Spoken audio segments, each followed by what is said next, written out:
لیکن یہ کہ حبشی نسل میں یا خود میں تھوڑی سیاہی آ جاتی ہے. انہوں نے علم چاہا تھا، ضعیف بھی تھے، سید سجاد کے خالق تھے، اور علم چاہا میدان جنگ کا. تو حسین نے یہ کہتے رکا تھا کہ آپ ضعیف بھی ہیں، سید سجاد کی خدمت بھی کر رہے ہیں، وہاں رہیں آپ. حسین تو جانتے تھے، تو علم داری کے مالک ہیں کہ فہرست شہداء میں نام ہے، مگر یہ کہ یہ کہا اپنے کرم اخلاق سے.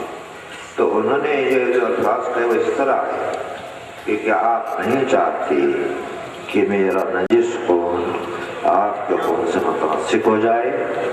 کہیں یہ لفظ ملا کہ یہ سیاہ خون آپ کے خون سے وابستہ ہو جائے، کیا آپ نہیں چاہتے؟ تو یہ بات ایسی تھی کہ اس کے بعد حسین نے عزت دے دیا اور وہ میدان میں گئے بھی. اور حسین نے کہہ دیا تھا،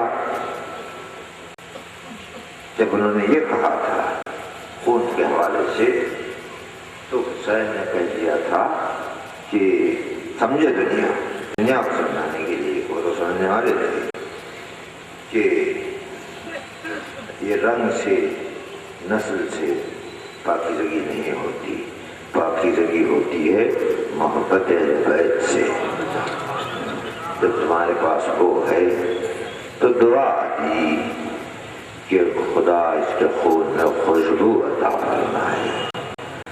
عزیزان گرامی، خون میں خوشبو نہیں ہوتی ہے، فطری نظام کے تحت، فطری نظام کے تحت. لیکن جو فطرت کو بدلنے کا حق رکھتا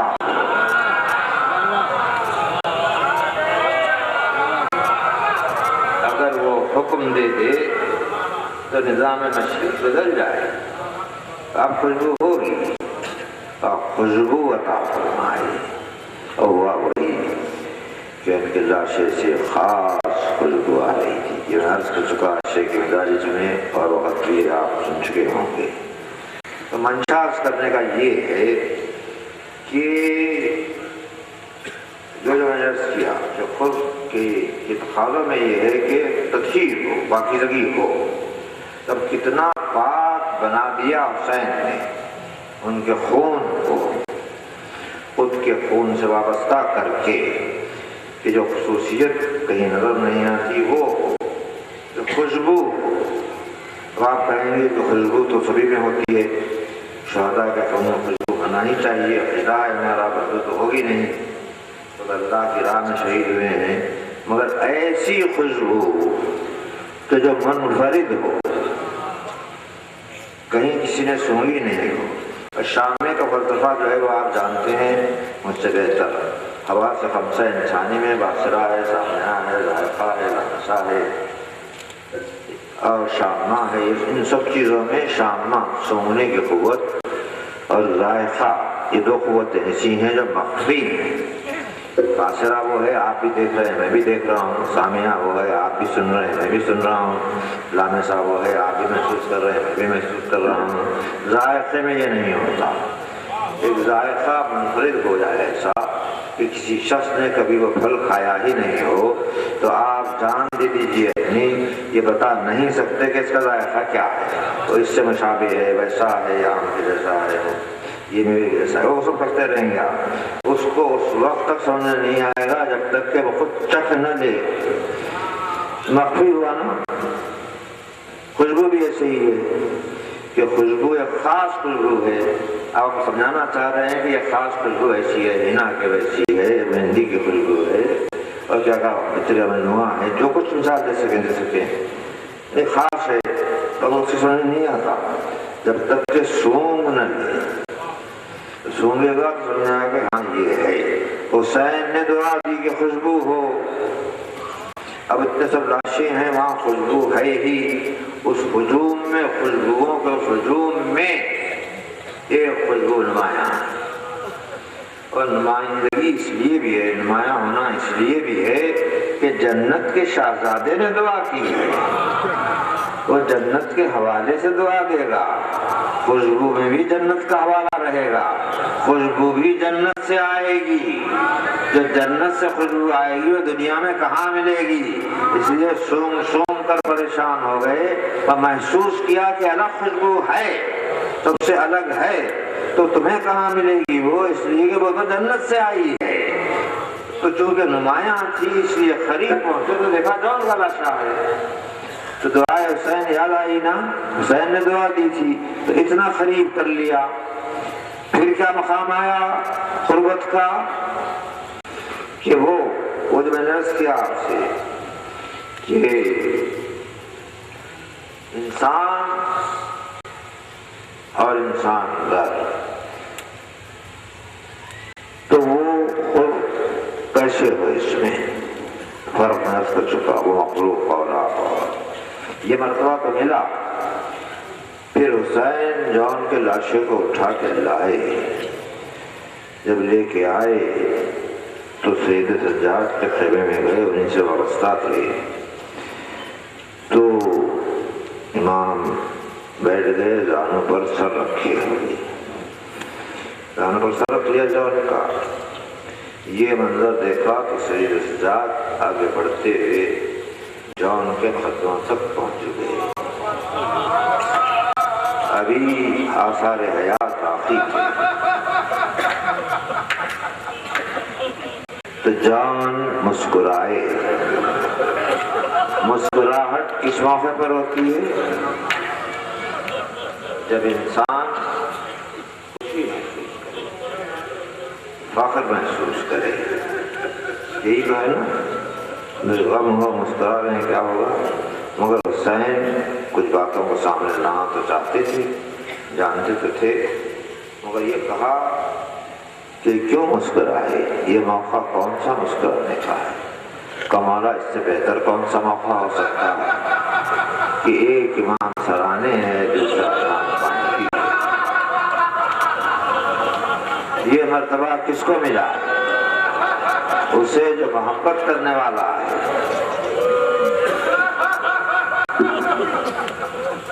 وہ کہ جو اسے ہم ولی متوسط ہے اس کو کہا، اس کے قریب ہے، تو اسے یہ مرتبہ ملا، یہ رتبہ حاصل ہوا، ہوتا ہے۔ تو اس طریقے سے وہاں وہ مقامات قرب طے ہوتے رہے، جس کی مثالیں واقعات بہت سے ہیں تاریخ کربلا میں۔ میں نے تو سمجھانے کے لیے اسے ایک مثال فرض کیا ہے۔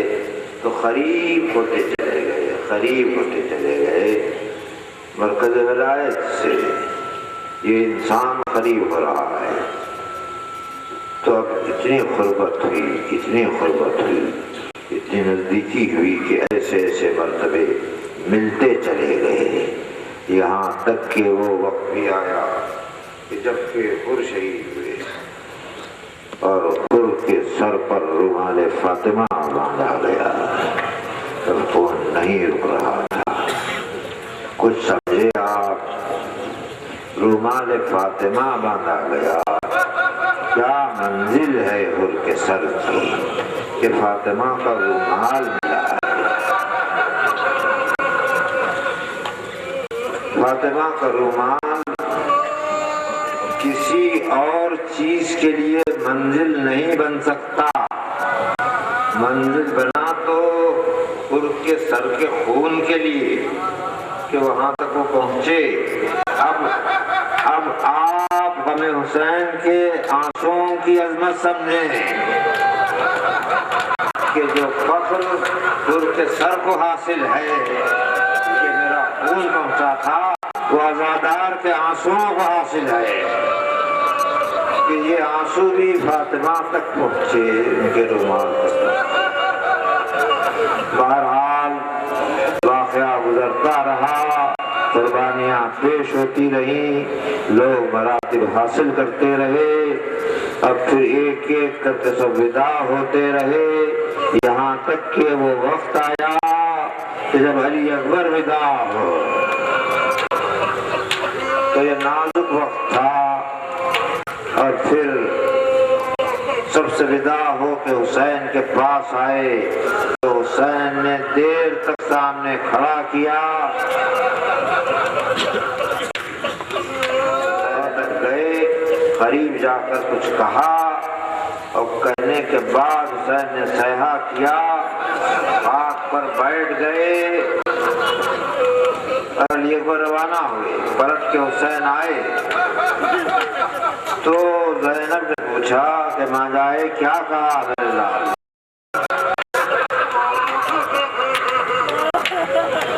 نہ پوچھو تو اچھا ہے، مگر زینب نے اپنے حق کا واسطہ دیا، زینب کا بڑا حق ہے، تو ٹوٹے ہوئے دل کے ساتھ کہا کہ بہن، باپ بیٹوں کو وصیت کیا کرتے ہیں، میرا بیٹا مجھ سے وصیت کر رہا ہے کہ بابا آپ میرا لاشا خیمے میں نہ لے جائیں، میری ماں یہ منظر نہ دیکھ سکیں۔ اور اس کے بعد گئے بھی، پھر حسین کے جنگ بھی کی، پھر حسین کے اشارے پر لیلا نے دعا بھی کی، پھر پلٹ کے آئے بھی، ودا ہو کے گئے تو آنا نہیں تھا، اب تو آخری مرحلہ تھا، برچھی لگی، زخمی ہوئے، زمین پر آئے، حسین پہنچے، جوان بیٹے کے لاشے کو دیکھا، سینے کے زخم کو دیکھا، لاشا اٹھا لیا، خیمے کی طرف آگے بڑھے، چہرہ دیکھتے جاتے تھے، آگے بڑھتے تھے۔ علی اکبر نے آخری ہچکی لی، آخری انگڑائی لی، اب جب چہرے کو دیکھا تو کہا انا للہ و انا الیہ راجعون، جوان بیٹا ہاتھوں میں توقع تمام ہوا، وصیت یاد تھی، ابا بچھا کے لاشے کو رکھا تھا، بچوں آؤ لاشے کو لے کے چلو۔ خناتوں کے پاس زینب تھی، پالا ہے اولاد کی طرح، چاہا ہے بہت، مگر صبر کیا، لاشے کو اٹھایا، خیمے تک پہنچا دیا، لیلا کو لے کے آئیں، ملاقات ہوئی ماں اور بیٹے کی، ماں نے دیکھا جوان بیٹا خون میں نہایا ہوا ہے، اور اس کے بعد وہ منزل آئی کہ مزار یزغر بھی بن گیا، اب حسین تنہا ہیں، اب حسین اکیلے ہیں، ننھی سی قبر کھود کے، انگر پکار کے، شبیر اٹھ کھڑے ہوئے دامن کو چھاڑ کے، آئے سرانے سید سجاد کے، اور قالی جب وطن لوٹ کے جانا تو ہمارے دوستوں کو ہمارا سلام پہنچانا، ان سے کہنا کہ پانی پینا تو میری پیاس کو یاد کرنا، جب کسی غریب کا ذکر سننا تو میری غربت کو یاد کرنا، ان سے یہ بھی کہنا کہ میں نے ان کو اس وقت یاد کیا جب میں اپنے معصوم کے لیے سوال آپ کر رہا تھا۔ یہ کہہ کے آگے بڑھے، غربت اور بڑی، پیاس اور بڑی، سکینہ سے ملاقات ہوئی، وعدہ صبر لیا، کہا بیٹی ہمارے پاس مصیبتیں آئیں گی، صبر کرنا ہمارا مقصد حاصل ہوگا، اور پھر اس کے ساتھ اب غربت کی انتہا تھی، سواری لانے والا کوئی نہیں تھا، دیکھا زینب رضا میں سرستانی بھی آئیں، کام آ جائے خدمت قبول کر لو، پشت فرس پر بیٹھ گئے، لشکر کی طرف روانہ ہوئے، ابن سعد کو طلب کیا، حجت خدا ہیں، حجتوں کو پورا کر رہے ہیں، بلا کے کہا میرا راستہ چھوڑ دے، میں دور نکل جاؤں گا، حاکم کے پاس لے چل، وہاں فیصلہ ہوگا، کسی شرط کو منظور نہیں کیا۔ آخر میں حسین نے کہا طریقہ ہے جنگ کا کہ ایک کے مقابل میں ایک آتا ہے، ایک ایک لڑنے والا ہے، اس وقت اس ظالم نے کہا انصف صاحب رسول اللہ، اب آپ نے انصاف کیا اور ایک ایک لڑنے والا آتا رہا، ختم ہوتا رہا، 10 آ گئے، 100 کی ٹکڑیاں آ گئی، اور حسین ایک کعبہ دیتے تھے گھوڑے کو، اور 100 لاشیں زمین پر ہوتی تھی، لاشوں کو لاشیں گرتے ہی چلے گئے۔ شمر نے ابن سعد سے کہا کہ ابن سعد یہ حسین اس طرح بھیجتا رہا تو پورا لشکر ختم ہو جائے گا، یوں جنگ نہیں ہوتی حسین سے، اس لیے اب لشکر کو تقسیم کیا گیا، تلوار چلانے والے الگ ہوئے، نیزہ بردار الگ ہوئے، تیر انداز الگ ہوئے، جن کے پاس کچھ نہیں تھا ان کی جھولیوں میں پتھر بھر دیے،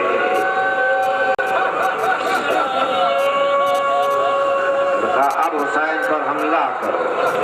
تب فاطمہ کے لال کو بھی جلال آیا، آستین چڑھائی، کہا مجھے کمزور سمجھا ہے، یہ کہہ کے حملہ کیا ہے تو میں سرے پر الٹا، کل کو میں سرے پر الٹا، یہاں سے وہاں تک جاتے تھے، پلٹتے تھے، لاشوں کے انبار لگ رہے تھے، خون برس رہا تھا، قیامت کی جنگ ہو رہی تھی۔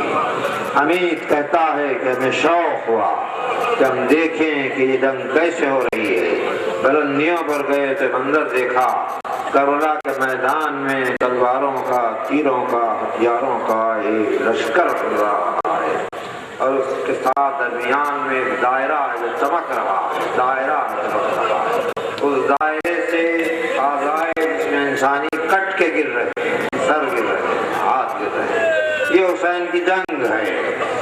ظالموں نے ہار مان لی، امان کے لیے آواز دی، حسین امان دے دو، تلوار نہیں رکی، کا عباس کا واسطہ امان دو، علی اکبر کا واسطہ امان دو، آواز دی، کا عباس تمہارا واسطہ دیا ہے، علی اکبر تمہارا واسطہ دیا ہے۔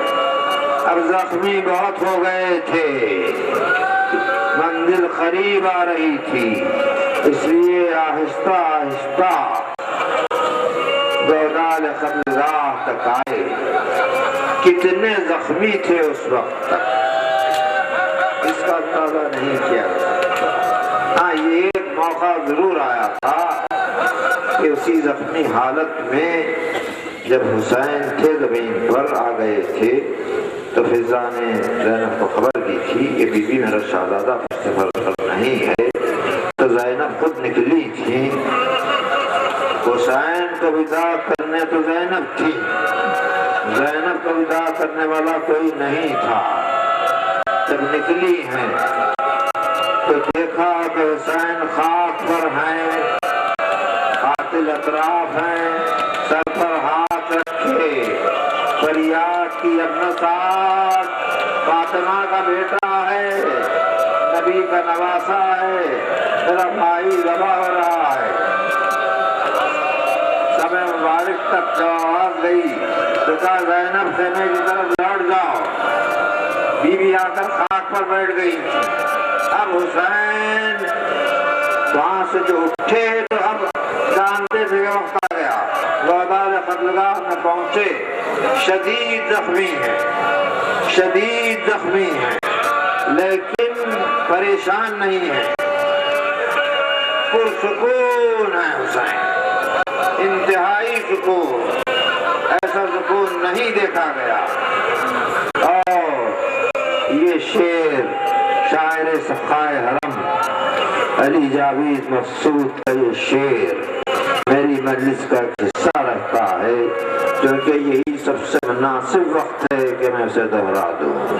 سکون، اتنے لاشیں اٹھانے کے بعد، اتنی جنگ کے بعد سکون، چہرے پر وہ سکون تھا پہروں کی پیاس میں، جیسے خدا کھڑا ہو بشر کے لباس میں۔ واقعی ایسا تھا کہ سمجھ میں نہیں آ رہا تھا کہ کیا کوئی انسان ایسا جنگ کر سکتا ہے۔ ان کو شبہ ہوا کہیں خدا نہ آ گیا ہو، یہ تاریخ میں ہے۔ سپاہیوں نے کہا ہے ایسا سکون تھا، لیکن فوج حیران تھی کہ تلوار روک لی ہے مگر گھوڑے سے اترتے نہیں، جنگ کرتے نہیں۔ حسین چاہتے کیا ہیں، لیکن حسین کچھ اور چاہ رہے تھے، کسی کا انتظار تھا اور رکے ہوئے تھے، مگر اس دوران میں ظالم آگے بڑھ گئے، تا یوں نہیں اترتے، حسین